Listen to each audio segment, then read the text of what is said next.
Hello students, good morning.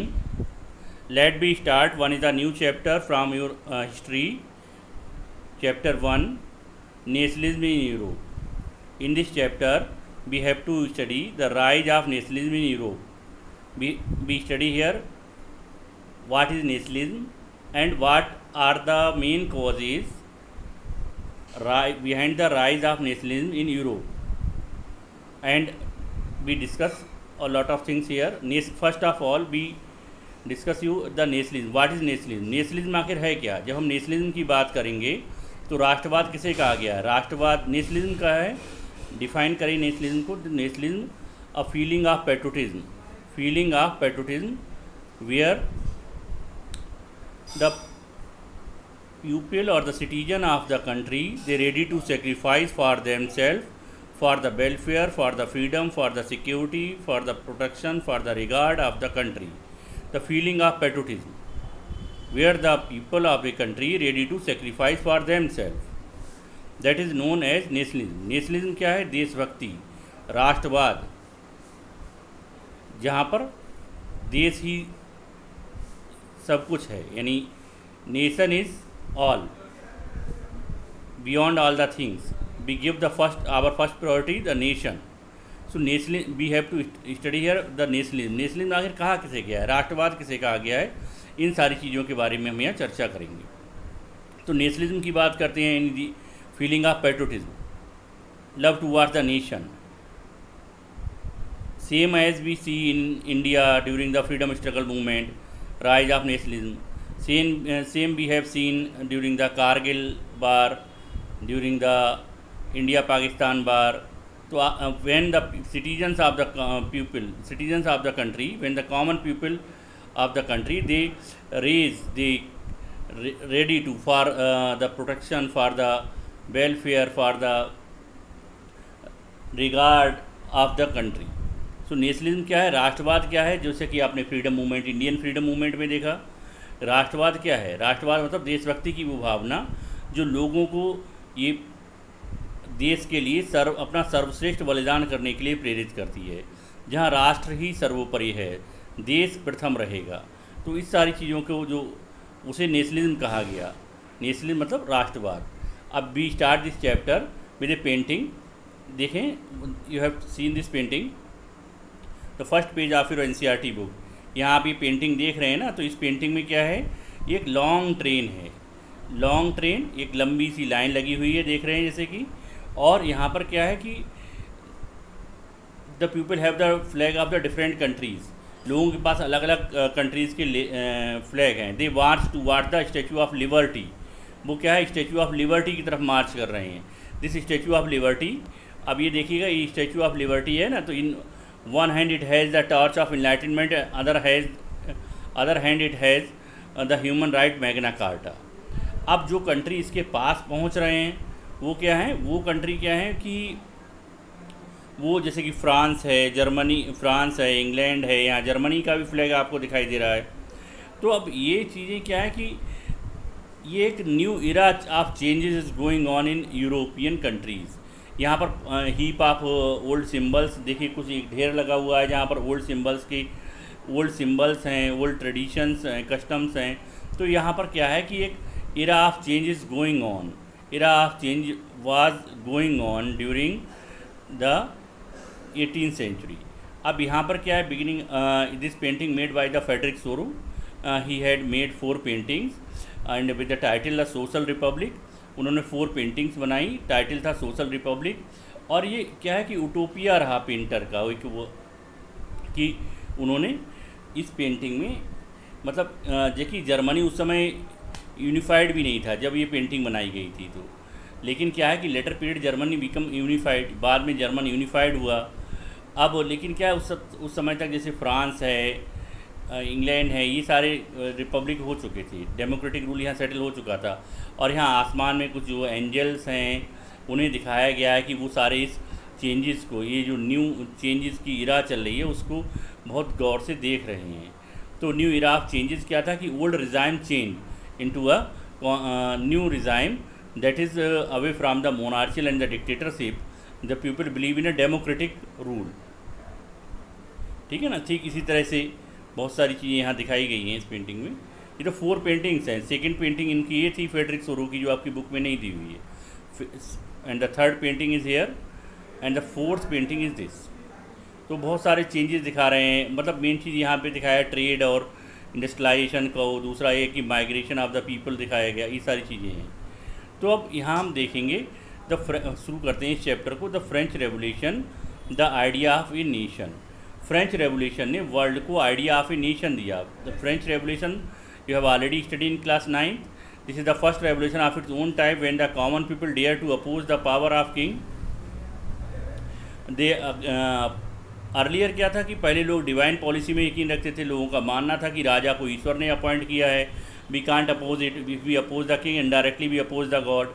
लेकिन क्या है कि फ्रेंच रेवोल्यूशन के बाद एक नया लोगों के अंदर अवेयरनेस आई, है ना। उन्होंने लगा राजा को तो ईश्वर ने अपॉइंट किया नहीं है, by the teaching of Rousseau, Montesquieu and Voltaire.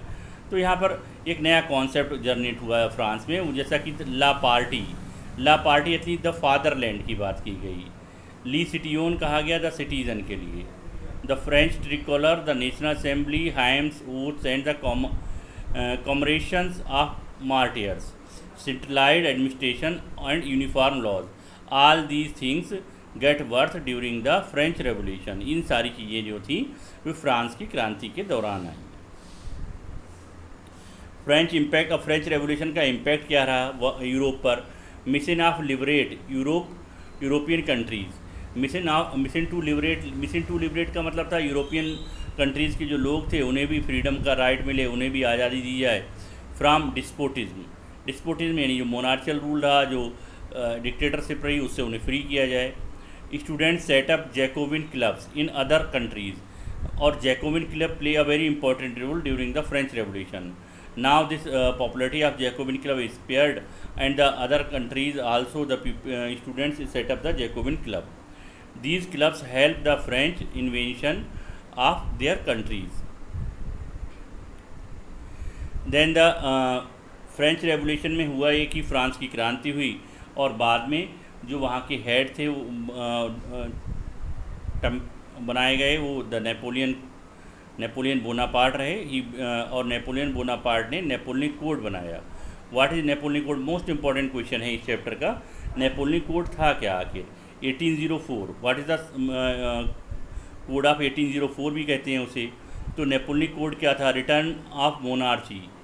Second thing क्या था? उन्होंने नेपोलियन ने कुछ रूल बनाए, एडमिनिस्ट्रेटिव रिफॉर्म्स किए बहुत सारे।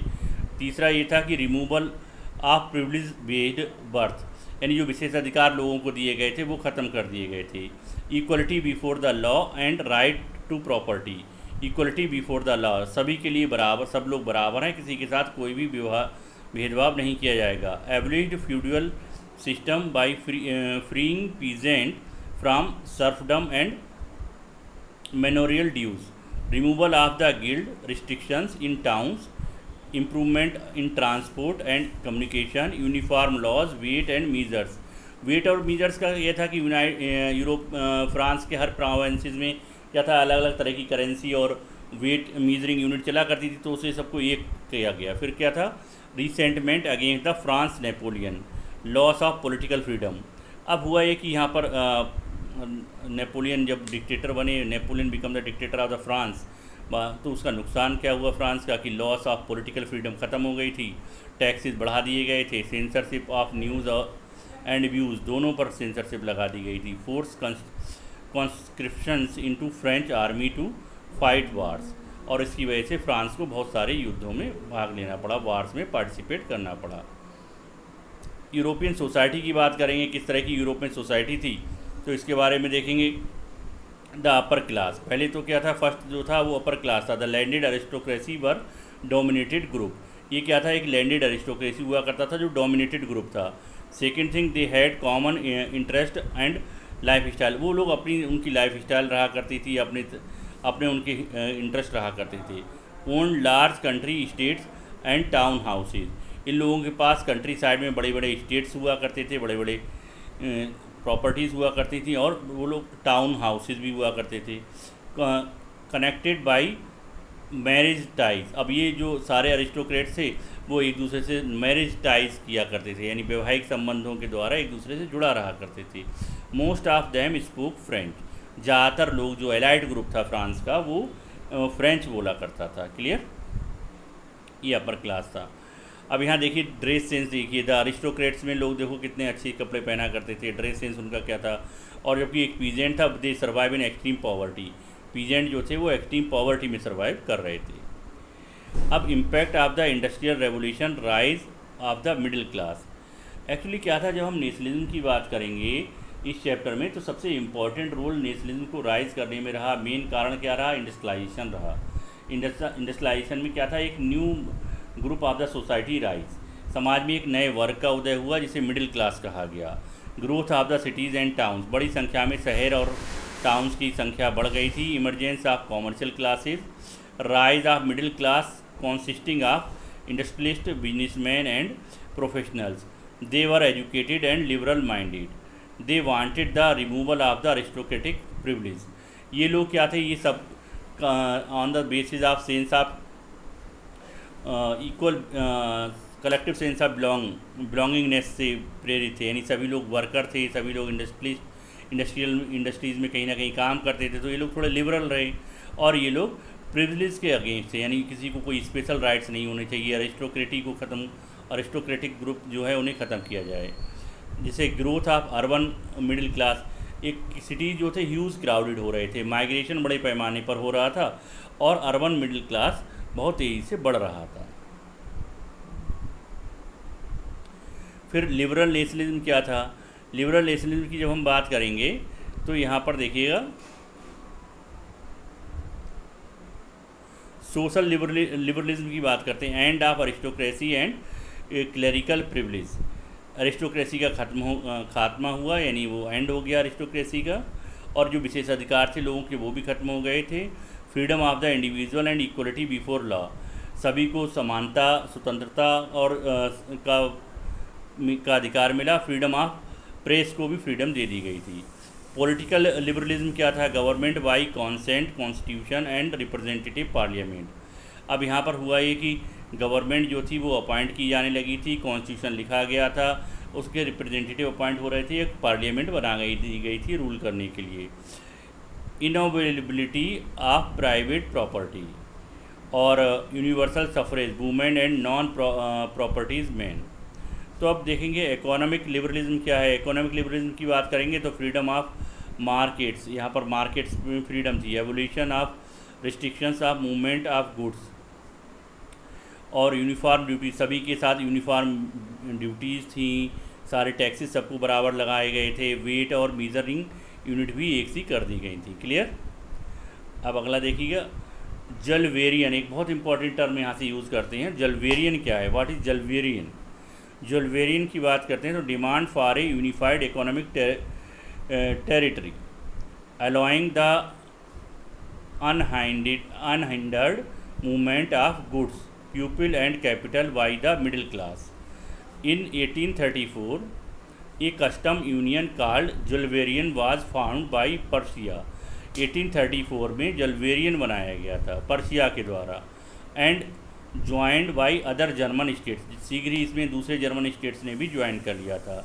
टैरिफ बैरियर्स वर एब्लिश, जो टैरिफ लगाए गए थे डिफरेंट तरह के उन्हें ख़त्म कर दिया गया था। Currency reduce from 30 to only 2, जो 30 टाइप्स की करेंसी चला करती थी उसकी जगह केवल 2 टाइप्स की करेंसी भी प्रचलन में आई।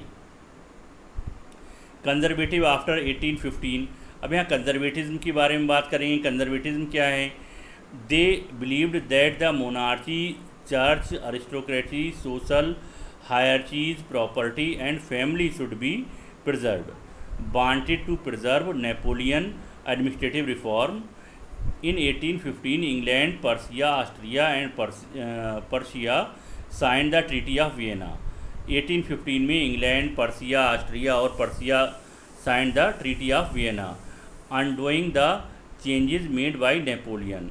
Buffer states were setup on the boundaries of France, buffer states जो है वो सेटअप किए गए फ्रांस की बाउंड्रीज पर, prevent expansions, tried to restore monarchies that had been overthrown by Napoleon. दोबारा से कोशिश की गई मोनार्चियल रूल को दोबारा लाने की, लेकिन बाद में क्या था, उसे नेपोलियन ने ओवरथ्रो कर दिया था।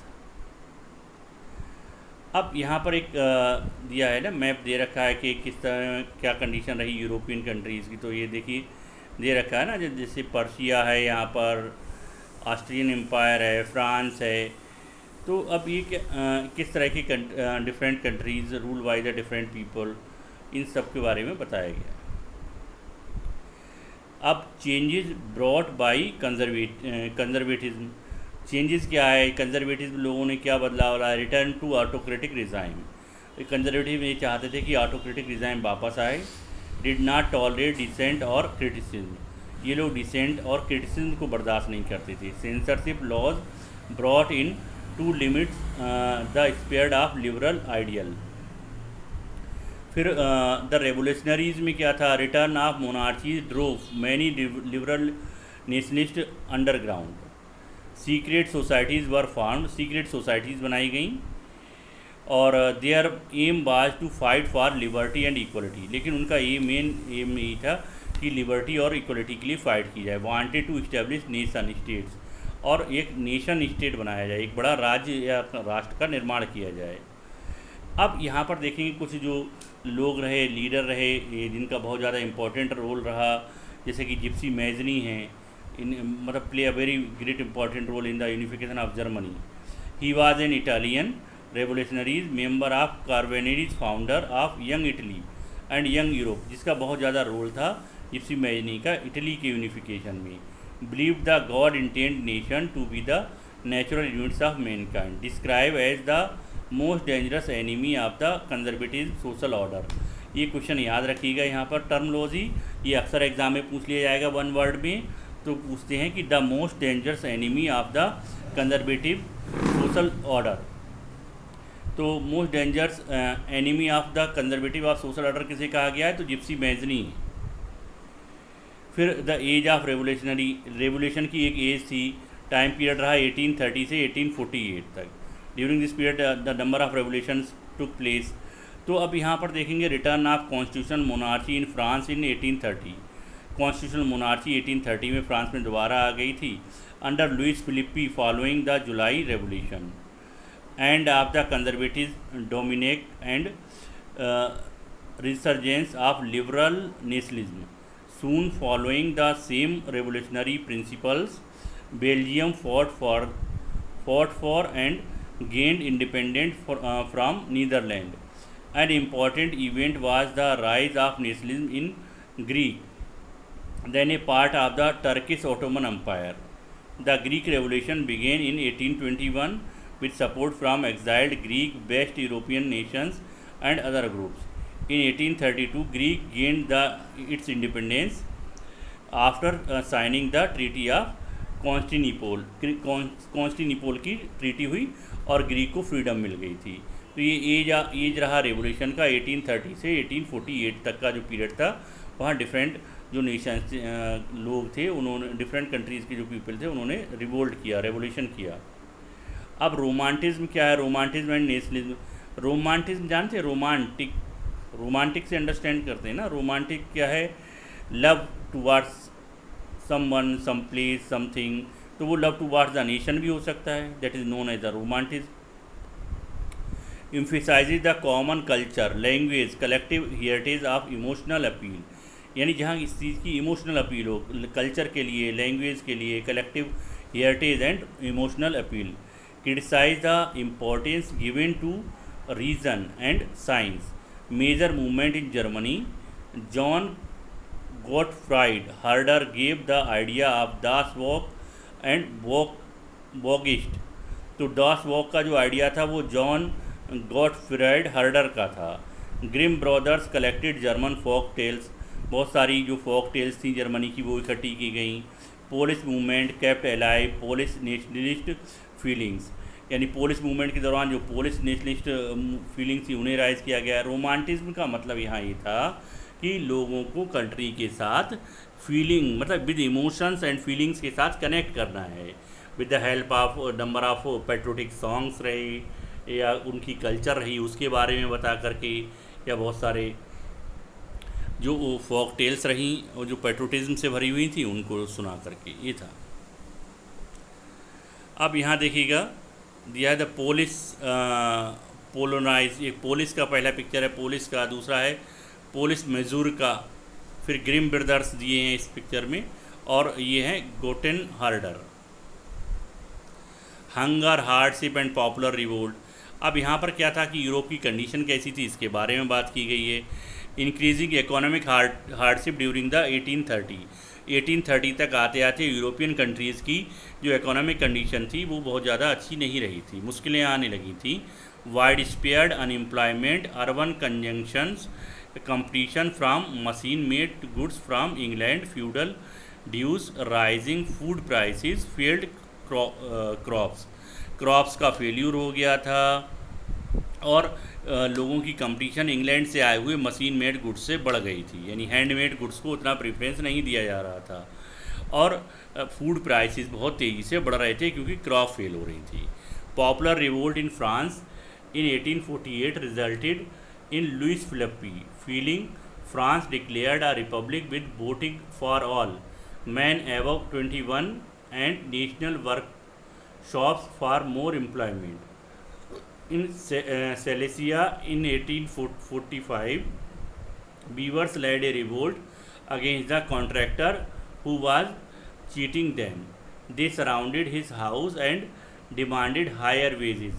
Getting only treat from him, they attacked his house, destroyed his goods. तो इस तरह से ये सारे इंसिडेंट आपने पढ़े क्यों हो रहे थे? क्योंकि महंगाई बहुत तेज़ी से बढ़ रही थी और जो इकोनॉमिक डाउनफॉल था वो हो रहा था, खाने पीने की चीज़ों के प्राइसेस बहुत ज़्यादा बढ़ गए थे और क्रॉप फेल्यूर हो रहा था। अब यहाँ एक पिक्चर दिया, रिवोल्ट जो हुआ है सिलेसिया में 1845। लिबरल रिवोल्यूशन इन जर्मनी में भी लिबरल रेवोल्यूशन हुई। Inspired by the event of February 1848 in France, liberal revolutionaries consisting of middle class educated professionals and merchants set up a German National Assembly. In May 1848, a group of 830 elected representatives met together and decided to on a system of constitutional monarchy. Germany में भी लोगों ने इस तरह की बात पर विचार किया कि क्यों ना एक कॉन्स्टिट्यूशनल मोनार्ची यहाँ सेटल की जाए। King Frederick William fourth of Persia rejected their offer, लेकिन जो पर्सिया के किंग थे फेडरिक विलियम फोर्थ, उन्होंने इस प्रस्ताव को रिजेक्ट कर दिया था।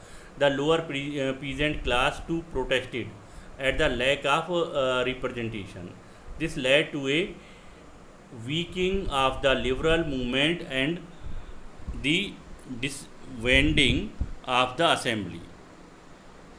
यहाँ फ्रैंकफर्ट असेंबली का एक सीन दिया हुआ है, यहाँ फ्रैंकफर्ट पार्लियामेंट जिसे कहते हैं, तो वो उसको दिखाया गया इस पिक्चर में। Unification of Germany, most important question of 5 marks from this chapter. 1 marks वाले भी इसे यहाँ से मिल जाते हैं आपको। तो in May 1848 the liberal attempt to set up a constitutional monarchy at Frankfurt was suppressed by the monarchy military and Junkers. After the failure of the German national assembly, Prussian chief minister Ottoman Bismarck takes the lead in German unification. Ottoman Bismarck, also known as the main architecture of German unification, he planned the unification with the help of the Persian army and bureaucracy. Ottoman Bismarck ने किस तरह से plan किया? उन्होंने Persia की जो army थी और ब्यूरोक्रेसी थी उसकी मदद से यूनिफिकेशन ऑफ जर्मनी को करने का निश्चय किया। ही conducted 3 wars with France, Austria and Denmark. उन्होंने 3 वार्स में पार्टिसिपेट किया 7 ईयर्स में, और उसमें thus ensuring German unification. The process was completed with the growing of Kaiser William as the king of unified Germany. बाद में क्या हुआ? कैसर विलियम को king of unified Germany declare कर दिया गया था। ठीक है, this is known as the unification of Germany. Unified Germany, अब यहाँ देखिए ऑटोमन बिस्मार्क का पिक्चर दिया हुआ है, फिर ये जर्मनी है, यूनिफाइड जर्मनी यहाँ दिखाई गई है। देखिए ऑटोमन बिस्मार्क है और यहाँ पर दिया है यूनिफाइड जर्मनी का मैप, क्या किस कौन कौन से राज्य इसमें शामिल थे। ठीक है। 1871 में हुआ था। अब उसके बाद सेकेंड है, another most important question is here, unification of Italy. Italy was divided into 7 states. Remember this thing, often question comes in the exam. How many states Italy divided? So 7 states में divide है. Understand? Of which only one Sardinia Piedmont was ruled by an Italian dynasty. अब इसमें 7 राज्यों में से केवल एक small राज्य से सार्डिनिया पिडीमोंट कहा गया, वो इटालियन प्रिंसली हाउस वहाँ रूल किया करता था। तो अब एक क्वेश्चन आता है कि which part of Italy ruled by the Italian princely house. तो सार्डिनिया पिडीमोंट लर्न करिएगा, इसे याद रखिएगा। Ideas of Italian unification first given by Gypsy Mazzini. एक आइडिया जो था इटालियन यूनिफिकेशन का, वो जिप्सी मैजनी का था, through his secret society called Young Italy. After his failed revolution in 1831 and 1848 the lead was taken by the king of Sardinia Victor Emmanuel second. बाद में ये काम जो है विक्टर इमैनुअल सेकंड ने किया। Chief minister of Sardinia count Camillo Cavour led the unification of process diplomatic alliance with the France to defeat Austria and unify its northern territories. In the southern part, Gypsy Garibaldi the movement by involving local peasant support to drive out the Spanish ruler. Thus, the process of unification as completed with the growing of Victor Emmanuel II as the King of Italy in 1861. अब Mazzini है, Victor Emmanuel second है, count कैबर है और कैवरलिट है, ये main रहे हैं। ये यूनिफिकेशन ऑफ इटली में इन लोगों का मेन रोल रहा है। See the pictures carefully. अब नाउ यूनिफिकेशन ऑफ जर्मनी आता है, यूनिफिकेशन ऑफ ब्रिटेन है। ये तो अभी दोनों से, उन दोनों से पहले जो आपने अभी सुना, जैसे कि यूनिफिकेशन ऑफ जर्मनी है, यूनिफिकेशन ऑफ इटली है, इससे ये अलग है। Unification of great Britain, unlike the European unification, this was not the result of a nationalist revolt. British Isles consisted of 4 main ethnic regions: English, Wales, Scottish and Irish. The decision for unification was taken by the British Parliament in 1707. Often question comes in the exam, explain the Act of 1707. So through an Act of Union, England took control of Scotland completely, subjugating their identity. In 1801, through another Act of Union, Ireland too was made a part of the Kingdom of Great Britain. ये unification Britain, उसके बाद ये great Britain आता है। 1707 का जो act है, उसके बाद जो बना उस it take the birth of UK, इसे यूनाइटेड किंगडम ब्रिटेन कहा गया। Nationalism in Balkan state, Balkan states कहाँ थे? बाल्कन स्टेट्स का अलग था एक तरह का। ये भी इंपॉर्टेंट क्वेश्चन है, इस चैप्टर का इंपॉर्टेंट टॉपिक है। The Ottoman empire was a dominant Muslim regime ruling over periodic Christian peoples. They spared of nationalist revolution in Western Europe and inspired by the romantic nationalist feelings, the ethnic constitution of the Balkans demanded liberty. They based their claims on their distinct national identities and historical reference to earlier states of independence.